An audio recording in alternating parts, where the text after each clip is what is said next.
झा जी से हम एक ही बात कहना चाहते हैं कि राजपूत वो भी है जो सेकंड नहीं लगेगा आपका गर्दन उतार करके आपके हाथ पर रख देंगे।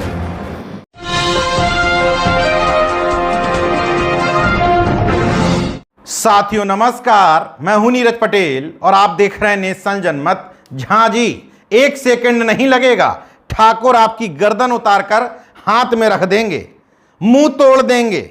मैं अगर सदन के अंदर होता तो मनोज झा की जीभ खींचकर आसन की तरफ उछाल देता। इन सब बयानबाजी तक तो ठीक था, लेकिन मार्केट में एक नया आइटम आ गया। संसद में राजदंड, देश में राजपूताना रेजिमेंट, तो अलग राजपूताना राज्य क्यों नहीं। इन सब बयानों और धमकी में एक खासियत देखिए, ये किसी पार्टी विशेष के नहीं बल्कि अलग अलग पार्टियों के ठाकुर समाज से आने वाले नेताओं के हैं। हैरत की बात देखिए कि जो शख्स पटना के अंदर अलग राजपूताना राज्य की मांग करते हुए पोस्टर लगवा रहा है वो कांग्रेस पार्टी का है। नाम है सिद्धार्थ छत्री, पूर्व सचिव बिहार प्रदेश कांग्रेस। हालांकि बीपी सिंह जैसे, अर्जुन सिंह जैसे और चंद्रशेखर जैसे नेताओं को गलत घसीट रहा है। राजपूताना राज्य तो छोड़िए, उन्होंने सामंतवाद के लिए कभी काम नहीं किया। सिद्धार्थ छत्री को इन नेताओं का चेहरा लगाने से पहले इनकी सोच और विचारधारा का ठीक से अध्ययन कर लेना चाहिए था। बहरहाल इस मामले ने पिछड़े और दलित समाज के मूक बधिर नेताओं को एक नसीहत भी दी है। हकीकत में तुम जातिवाद कहते हो, जातिवाद कर नहीं पाते हो। जातिवाद क्या होता है ये ठाकुर समाज के नेताओं ने बता दिया है। आरजेडी के राज्यसभा सांसद मनोज झा ने ओम प्रकाश वाल्मीकि जी द्वारा रचित एक कविता संसद के अंदर पढ़ दी।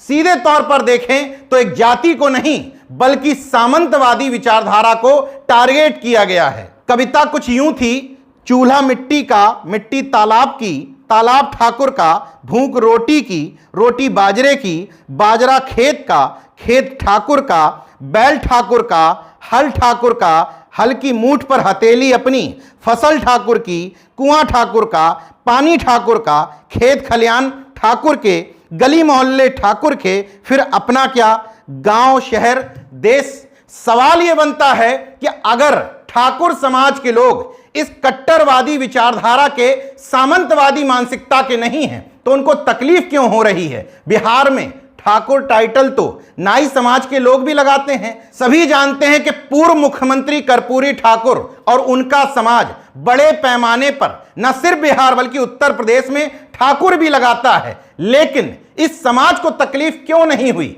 क्योंकि हकीकत में चोर की दाढ़ी में ही तिनका होता है। जिन लोगों की इस तरह की मानसिकता है उनकी मानसिकता सामने लेकर करके आने लगी है। हैरत की बात देखिए, आरजेडी अध्यक्ष लालू यादव और जेडीयू अध्यक्ष ललन सिंह दोनों ही आरजेडी सांसद के समर्थन में खड़े हैं। कह रहे हैं किसी जाति को नहीं बल्कि एक मानसिकता को टारगेट किया है। मगर लालू जी और जेडीयू के लिए भी यहां एक नसीहत है। इन दोनों की ही सरकार में जेल मैनुअल बदलने के कारण आनंद मोहन जैसा अपराधी जेल से बाहर आया।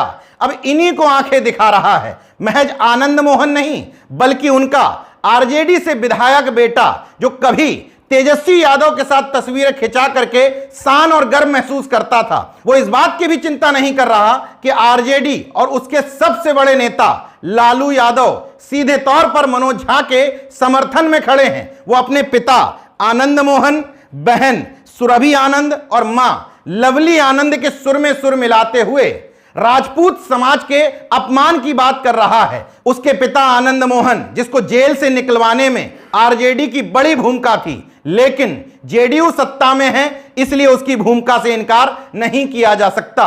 इन दोनों को ही आनंद मोहन आंख दिखाते हुए अपनी ठाकुर पॉलिटिक्स को आगे बढ़ाते हुए मनोज झा जैसे राज्यसभा सांसद के लिए कह रहा है कि अगर मैं सदन में होता तो जीभ खींचकर आसन की तरफ फेंक देता। अब ना पार्टी लाइन की चिंता है, ना नेता की चिंता है, ना पार्टी की चिंता है। यहां पर लालू, नीतीश और तेजस्वी जैसे नेताओं को भी सबक सीखने की जरूरत है कि लोग मौका परस्त होते हैं। जब तक जरूरत थी तब आपके सामने हाथ पैर जोड़ते थे। जेल से बाहर निकलने के बाद सीधे तौर पर कास्ट लाइन पर सामने आ गए और अपने जाति के ठेकेदार बन करके विभिन्न पार्टियों से अपने वोट बैंक की दलाली करेंगे। हालांकि ये कविता सामंतवादियों के लिए है, लेकिन इसको एक जाति विशेष से जोड़ करके हर पार्टी के नेताओं में होड़ मची है कि कैसे अपने अपने ठाकुरवाद को सामने ला करके अपनी पार्टी में स्थान पक्का कर लिया जाए। नीरज सिंह बबलू भारतीय जनता पार्टी के विधायक हैं, वो एक राज्यसभा सांसद के मुंह तोड़ने की बात कर रहे हैं। वहीं बीजेपी के विधायक राघवेंद्र सिंह एक कदम आगे बढ़ गए, क्योंकि पता है बीजेपी के मौजूदा शीर्ष नेतृत्व के सामने जितनी जहर उगलेंगे उतना ही शीर्ष नेतृत्व के सामने आपके अंक बढ़ेंगे। इसलिए विधायक राघवेंद्र सिंह धमकाते हुए कहते हैं, आप शायद भूल गए झांझी, राजपूतों को 1 सेकंड नहीं लगेगा, वे आपकी गर्दन उतारकर आपके हाथ पर रख देंगे। पुरानी कहानी याद मत दिलाइए। एक बात हम आपको चेता देते हैं, राजपूतों पर जब गर्मी चढ़ जाती है ना, तो 80 वर्ष की उम्र में अपना बांह काटकर गंगा जी में फेंक देते हैं। हम उस खानदान के हैं।